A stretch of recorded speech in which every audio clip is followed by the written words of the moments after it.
315장 함께 찬양하겠습니다.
다 함께 기도드리겠습니다.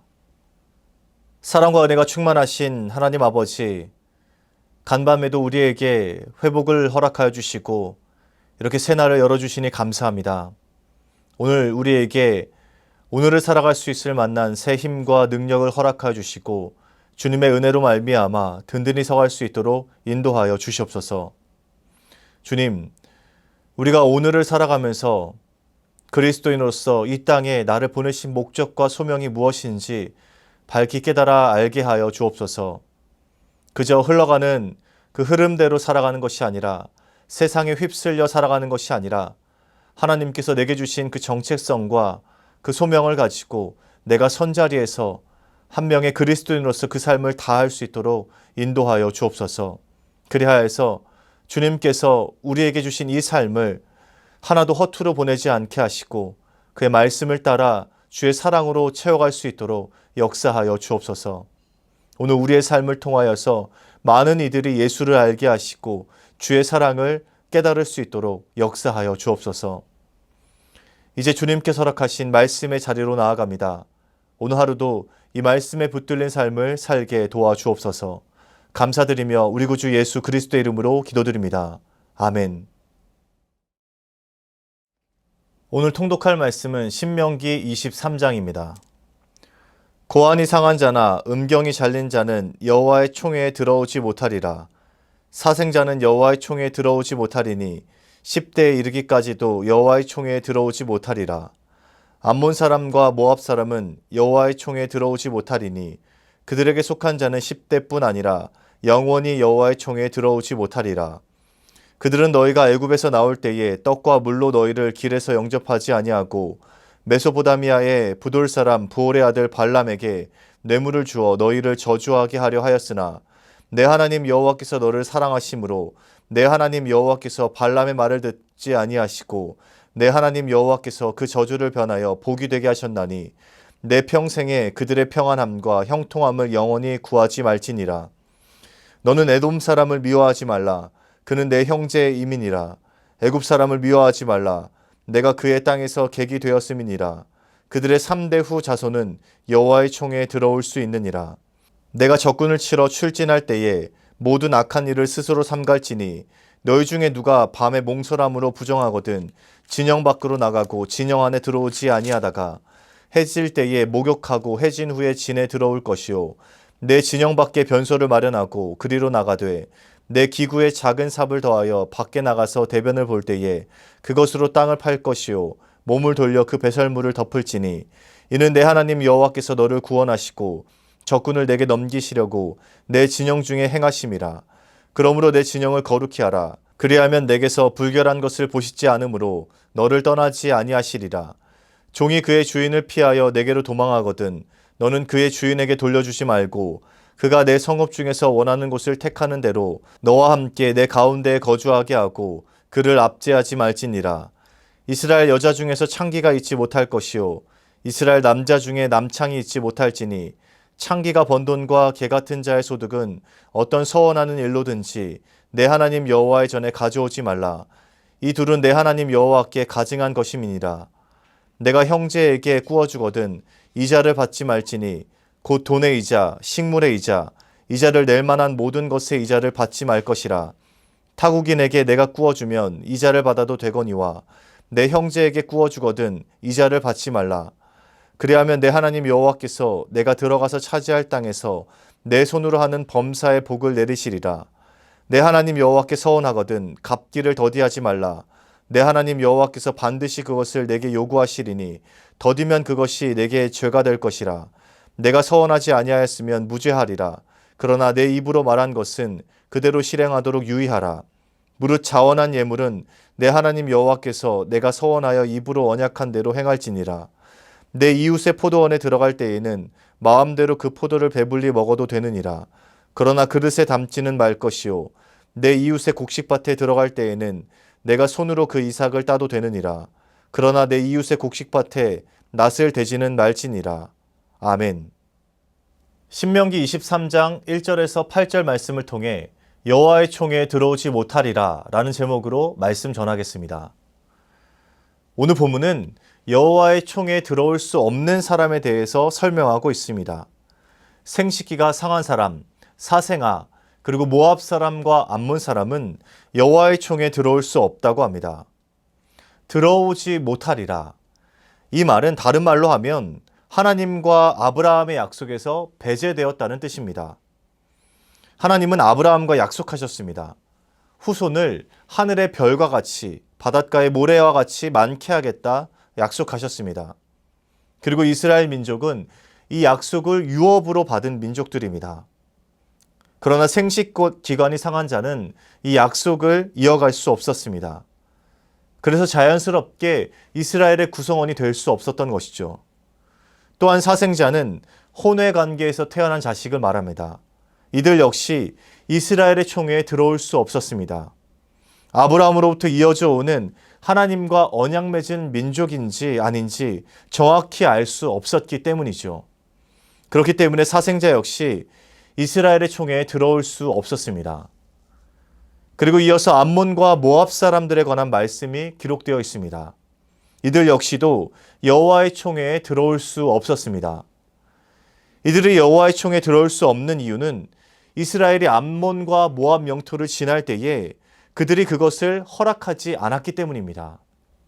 떡과 물로 너희를 길에서 영접하지 아니하고 라고 기록되어 있는데요.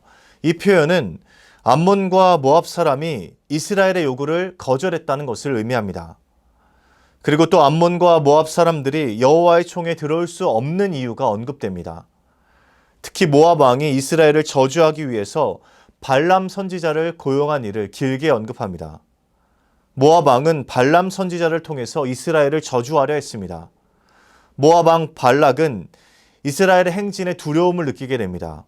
그래서 발람에게 뇌물을 주고 주술의 힘으로 이스라엘을 저주하기 원했습니다. 그러나 하나님은 발람이 이스라엘을 저주하지 못하게 하셨습니다. 오히려 발람의 저주를 축복으로 바꾸셨습니다. 이러한 역사적 배경으로 인해서 모압과 암몬 사람들은 이스라엘의 총에 들어올 수 없었습니다. 이렇게 오늘 말씀에서는 생식기가 상한 사람, 사생자, 그리고 암몬 사람과 모압 사람은 여호와의 총에 들어올 수 없다고 말합니다. 그런데 우리가 복음의 눈을 가지고 본다면 이 율법이 다소 불편한 것이 사실입니다. 예수를 믿는 자는 누구든지 구원을 받는다. 이 복음과 비교해 보면 이 율법은 다소 냉정해 보일 수 있습니다. 이들은 영원히 하나님의 백성이 될 수 없다는 것인데 태어날 때부터나 혹은 자신의 의지와는 상관없이 불가항력적으로 이렇게 된 이들은 이 율법이 가혹하게 느껴집니다. 그런데 우리가 이 율법에 주목해야 하는 것이 있습니다. 성경에 이 율법에 반하는 내용이 기록되어 있다는 것입니다. 하나님의 율법을 정면으로 어기고 있는 말씀이 성경에 기록되어 있습니다. 신명기 23장에 기록된 이 율법을 이야기할 때 빼놓을 수 없는 성경이 바로 룻기입니다. 그리고 룻기에 바로 이 신명기 율법을 어기고 있는 말씀이 기록되어 있습니다. 우리가 확인했던 것처럼 오늘 말씀에는 모압 사람과 암몬 사람은 여호와의 총에 들어올 수 없었습니다. 이 말씀은 일말의 여지가 없었습니다.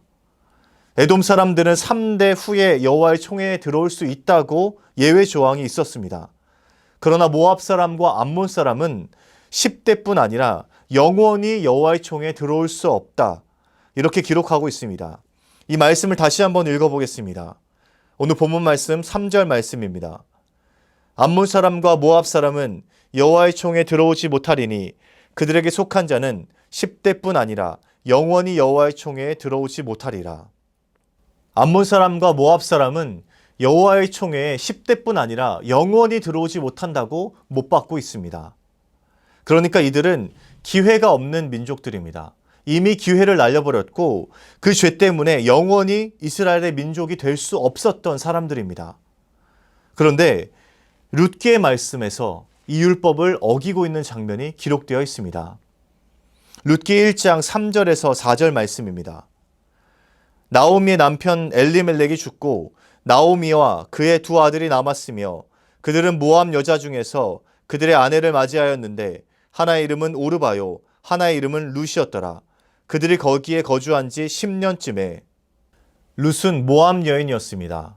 신명기 율법에 의하면 이스라엘의 총에 영원히 들어올 수 없는 사람입니다.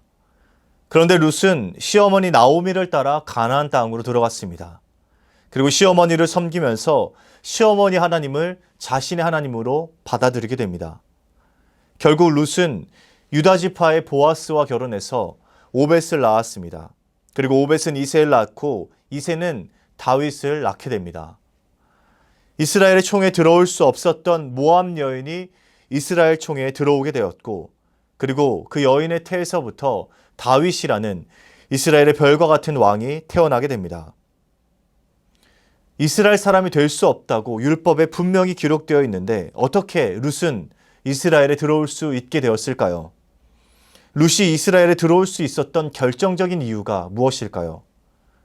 룻을 받아들인 이들은 하나님의 율법을 정면으로 어긴 사람들이었습니다.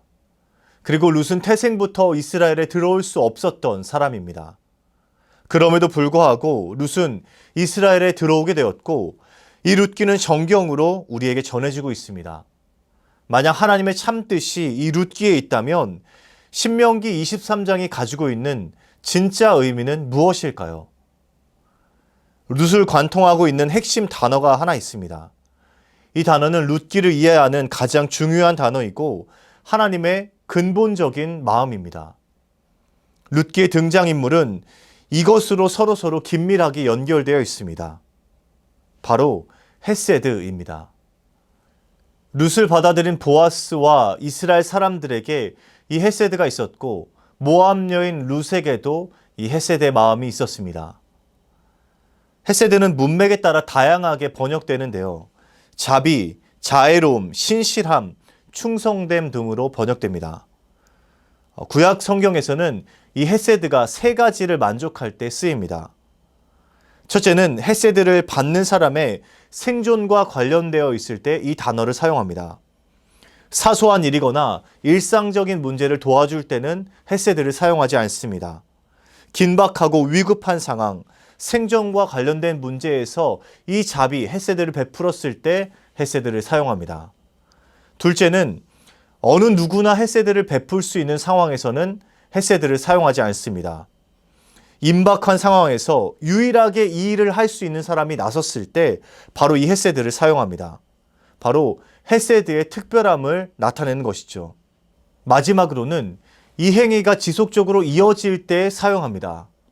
뭔가 특별한 일이 있어서 일회적으로 하는 행위가 아닙니다. 갑자기 어떤 목적이 있어서 상대방에게 헤세드를 베풀거나 새롭게 관계를 쌓을 때는 사용하지 않습니다. 상대방을 위해서 오래도록 지속되어 온 행위를 바로 헤세드라 말합니다. 룻기 1장 8절 말씀을 읽어보겠습니다. 나오미가 두 며느리에게 이르되 너희는 각기 너희 어머니의 집으로 돌아가라. 너희가 죽은 자들과 나를 선대한 것 같이 여호와께서 너희를 선대하시기를 원하며. 여기에 기록된 선대라는 표현이 바로 헤세드입니다. 나오미는 지금 며느리들에게 말하고 있습니다. 지금까지 너희가 나에게 헤세드를 베풀어 왔다. 긴박하고 위급한 상황에서 그 어느 누구도 감당하지 못할 일을 지속적으로 끊임없이 베풀어 왔다. 그리고 하나님께서 너희에게 그렇게 헤세드를 보이실 것이다 말하고 있습니다. 그리고 룻은 나오미의 말을 듣고 하나님께 더욱더 소망을 두며 나아갑니다. 자신이 시어머니에게 보였던 그 선대의 마음을 하나님께서 자신에게도 베푸실 것이란 소망과 확신을 가지고 나아갑니다. 룻의 이 마음은 하나님의 헤세드와 닮아 있습니다. 그리고 그렇게 룻기는 서로가 서로에게 헤세드를 보이며 살아가는 하나님의 공동체의 모습을 보여줍니다. 신명기 23장은 분명 이스라엘에 들어올 수 없는 사람들에 대해서 기록하고 있습니다. 그러나 룻기의 내용을 보면 이 율법과 대치되는 장면을 확인할 수 있습니다. 그렇다면 하나님의 율법이 잘못된 것이냐, 아니면 룻기의 등장인물들이 하나님의 말씀을 어긴 것이냐 물을 수 있습니다. 그렇지 않습니다. 하나님께서 분명 신명기 23장을 통해서 이스라엘에게 원하셨던 모습이 있었고 바로 룻기에서 하나님의 그 말씀의 참 의미가 나타났던 겁니다. 신명기 23장의 목적은 이스라엘에 들어올 수 없는 사람을 규정하는 것이 아니었습니다. 너는 이래서 이스라엘 사람이 될 수 없고 너는 저래서 이스라엘 사람이 될 수 없다. 이것을 규정하는 말씀이 아니었습니다. 그렇다면 무엇이냐? 이스라엘아, 너희가 그렇게 거룩하게 선별된 백성들이다. 너희는 하나님의 선택된 백성들이니 거룩함을 나타내라. 하나님의 마음을 보여라. 바로 여기에 하나님의 참 의미가 담겨 있는 것입니다. 하나님께서 이 말씀을 하고 계십니다. 하나님께서 신명기 23장을 통해서 이스라엘에 하고자 하신 말씀은 바로 이것입니다. 이스라엘에 들어오지 못하는 사람이 누구인지 특정하는 것이 아니라 이스라엘 너희는 그렇게 거룩한 백성이 되었으니 하나님의 언약을 맺은 백성으로서 하나님의 은혜를 입은 자들로서 살아가라. 하나님께서 말씀하고 계신 겁니다. 이렇게 해석할 때 복음과도 긴밀하게 연결됩니다. 우리는 복음을 먼저 받은 사람들입니다. 그렇다면 이 복음의 능력은 예수께 나아갈 수 없는 자를 구별하는 것이 아니라 복음을 가진 이들이 먼저 예수를 증거하고 예수 사랑을 보이는 데에 있습니다. 우리는 그들과는 다르다. 선택받은 사람들이다. 여기에 목적이 있지 않습니다. 먼저 말씀을 받고 사랑을 받고 은혜 받은 우리들은 여호와의 총에 나아갈 수 없는 사람들에게 헤세드의 마음을 보여야 합니다. 보아스가 그러했던 것처럼, 나오미가 그러했던 것처럼, 그리고 룻에게 나타났던 것처럼 우리는 하나님의 헤세드를 그들에게 보이고 여호와의 총에 나올 수 없는 그들을 하나님께로 인도해야 합니다. 신명기 23장은 여호와의 총에 들어올 수 없는 이들이 누구인지 기록하고 있습니다. 그리고 이스라엘에게 말합니다. 그들에게 헤세드를 보이고 그들이 이스라엘에 들어올 수 있도록 손을 내밀어라. 하나님의 뜻이 바로 여기에 있습니다. 사랑하는 수요일제일교 성도 여러분, 지금도 주의 사랑과 말씀을 기다리고 있는 영혼들이 많이 있습니다. 그들에게 다가가 헤세드를 보이고 예수께로 인도하는 저와 여러분 되시길 축복합니다. 그리하여서 우리 안에도 룻을 받아들였던 그 이스라엘 사람들의 아름다운 이야기가, 그 기적 같은 보석 같은 이야기가 나타나게 되길 주님의 이름으로 축복합니다. 사랑의 하나님, 오늘 말씀을 통해 율법에 담긴 하나님의 참 의미를 알게 하시니 감사합니다. 주님, 율법에서는 이스라엘의 총에 들어올 수 없는 사람들을 규정하고 있지만 룻기에서는 그들을 받아들이고 있었습니다. 그리고 그 룻기의 핵심이 바로 하나님의 헤세드였음을 우리가 깨달았습니다. 주님, 룻기에 나타난 그 헤세드의 역사가 지금 우리에게서도 나타나게 수 있도록 인도하여 주시옵소서. 나와 우리의 삶에서 그리고 우리 교회에서 하나님의 그 헤세드의 마음이 차고 넘쳐날 수 있도록 역사하여 주시옵소서. 연하여 주님 가르치신 기도를 드리오니 하늘에 계신 우리 아버지, 아버지의 이름을 거룩하게 하시며 아버지의 나라가 오게 하시며 아버지의 뜻이 하늘에서와 같이 땅에서도 이루어지게 하소서. 오늘 우리에게 일용할 양식을 주시고 우리가 우리에게 잘못한 사람을 용서하여 준 것 같이 우리 죄를 용서하여 주시고 우리를 시험에 빠지지 않게 하시고 악에서 구하소서. 나라와 권능과 영광이 영원히 아버지의 것입니다. 아멘.